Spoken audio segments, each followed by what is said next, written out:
নিয়ে আলোচনার সম্ভাবনা।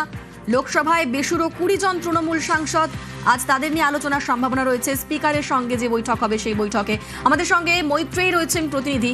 মৈত্রেয়ী, কখন হবে এই বৈঠক এবং সেই বৈঠকে অভিষেক বন্দ্যোপাধ্যায়ের তরফে কি কি দাবি জানানো হতে পারে বলে মনে করা হচ্ছে?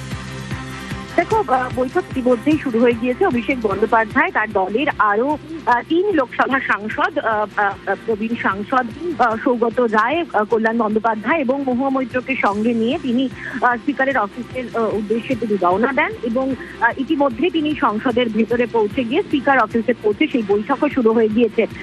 দেখো, গত রবিবার অভিষেক বন্দ্যোপাধ্যায় লোকসভার দলনেতা, তৃণমূল কংগ্রেসের লোকসভার দলনেতা হিসেবে একটি চিঠি দিয়েছিলেন স্পিকারের কাছে, যেখানে আলাদা ফ্যাকশন বা আলাদা ব্লকের বিরোধিতা তিনি করেছিলেন এবং তিনি উল্লেখ করেছিলেন যে 10ম তফসিলে এর কোনো প্রভিশন নেই কোনো আলাদা ব্লক বা আলাদা কোনো ফ্যাকশন করার।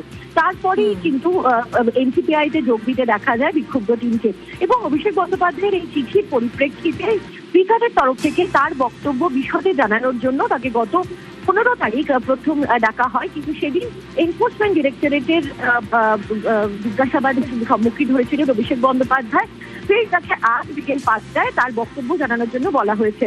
মূলত দেখো, এখন যেহেতু আলাদা কোনো ফ্যাকশন নেই, সেক্ষেত্রে দাঁড়িয়ে তাদের সেই বক্তব্য যে অভিযোগ তারা তুলেছিলেন সেটার কোনো অবস্থান নেই, কিন্তু বিক্ষুব্ধ ব্রিগেড বা বিরোধী ব্রিগেড হিসাবে যেটা বলা হচ্ছে সেই সম্পর্কে তৃণমূল কংগ্রেসের যারা সাংসদরা রয়েছে, মূলত দলনেতা অভিষেক বন্দ্যোপাধ্যায় এবং তার অন্যান্য সাংসদরা, তাদের কি বক্তব্য রয়েছে, তারা কিভাবে গোটা বিষয়টিকে দেখছেন, সেই সংক্রান্ত বিষয়ে কিন্তু আজকে কথা হতে পারে স্পিকারের সঙ্গে, তেমনটাই আমরা জানতে পারছি। অভিষেক বন্দ্যোপাধ্যায়ের তরফ থেকে একটি চিঠি প্রস্তুত করা হয়েছে, যেখানে প্রত্যেকটি পদক্ষেপ এবং প্রত্যেকটি আইনি বিষয় সেখানে উল্লেখ করা হয়েছে এবং সেটি স্পিকারের কাছে জমা দেওয়া হবে বলে আমরা এখনো পর্যন্ত জানতে পারছি।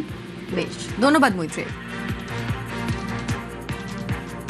সবাই যাচ্ছেন? হ্যাঁ, 4 জন সাংসদ যাচ্ছে, 4 জন লোকসভা সাংসদ যাচ্ছেন এবং রাজ্যসভা থেকে ডেরেক এবং স্পিকার বুলায়ে হ্যাঁ, যা রে।